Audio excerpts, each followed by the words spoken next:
Chers frères et sœurs, chers internautes, chers téléspectateurs, bonjour. Aujourd'hui étant le jeudi saint, le jour où l'Église commémore l'institution des sacrements de l'Eucharistie et du sacerdoce. C'est également le jour où nous prions pour les sacerdotes. Nous allons découvrir un prêtre qui pourra nous donner ses impressions de la journée. Suivez.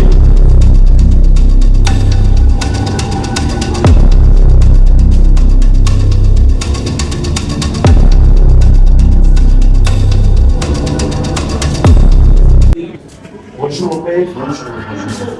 Comment vous allez? Ça va très bien, merci. Mon père, aujourd'hui, nous célébrons le jeudi saint, une journée où l'Église commémore l'institution du sacrement de l'Eucharistie et en même temps, c'est une journée où le Christ a institué les sacerdoces. Nous voudrions bien faire votre connaissance et avoir vos impressions de la journée. Merci beaucoup, merci d'être venu à ma rencontre. Et premièrement, je suis le Père Blaise Mbikoyezu. Je suis religieux, membre de l'ordre de Saint-Augustin et prêtre bien sûr dans l'Église catholique romaine. Très heureux de vous recevoir. Merci. Merci beaucoup mon père. Parlons de l'ordre de Saint-Augustin. Êtes-vous de la congrégation du pape Léon XIV? L'avez-vous personnellement rencontré quand il n'était pas encore devenu pape? Évidemment, comme je l'ai dit, voilà, membre de l'ordre de Saint-Augustin. Et c'est aussi l'ordre qui a offert à l'Église le don du pape Léon XIV, qui est notre confrère. Et j'ai rencontré avant, j'ai dit oui. C'était en 2010, j'étais encore postulant, quand il est venu au Congo pour la célébration du chapitre ordinaire. Et à ce moment-là, c'était à Dungu, dans les Hauts-Touélé, où il était. Donc, j'ai eu cette chance de le rencontrer personnellement et de faire aussi connaissance de la personne, de ce qu'il est. Voilà un peu. Jeudi saint, une journée où on célèbre le prêtre. Quelles sont vos impressions, mon père? Mes impressions, c'est la gratitude. La gratitude, pourquoi? Parce que ce saint mystère, ce saint sacrement est institué personnellement par le Christ et finalement nous a été donné par la grâce de Dieu. Le Christ nous a associés à ce grand mystère. C'est un motif d'action de grâce et de gratitude, mais aussi d'humilité, parce qu'il nous associe aussi à un travail sacré et comme le sacerdoce, que dire, parfois nous ne le méritons pas, mais on est humble et puis content. Je suis satisfait en même temps. Mon père, vous paraissez tout jeune. Combien d'années de sacerdoce avez-vous? Je suis dans ma 5e année de sacerdoce, ordonné à 2020, et voilà, 5 ans. Merci beaucoup. Pendant ces 5 bonnes années, vous êtes heureux d'être prêtre? Évidemment, je suis heureux, c'est vrai. La question que vous avez posée, c'est la question qui me revient presque chaque jour. Les gens disent je suis jeune et d'autres disent encore pourquoi j'ai choisi cette vie, est-ce que je suis vraiment heureux, j'aurais mieux fait ailleurs. Moi je me dis je suis très heureux parce que ça a été un choix personnel, un choix aussi assumé.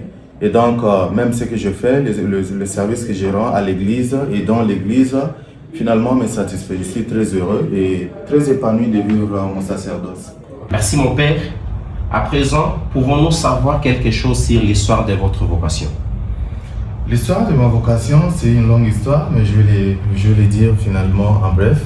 Et je dois d'abord épingler que je suis d'une famille blindée et mixte. Je suis d'une famille musulmane de mon père, paix à son âme, et du côté de ma mère, d'une famille chrétienne catholique. Et voilà, grandi aux côtés de maman. Et l'histoire de ma vocation comme telle commence quand je suis aux humanités. Je crois que c'était première année des humanités à l'époque, ce qu'on appelle aujourd'hui première année des humanités. Et j'aimais tellement le football, et ce qui fait que je pouvais fuir le cours à un moment, aller jouer au football.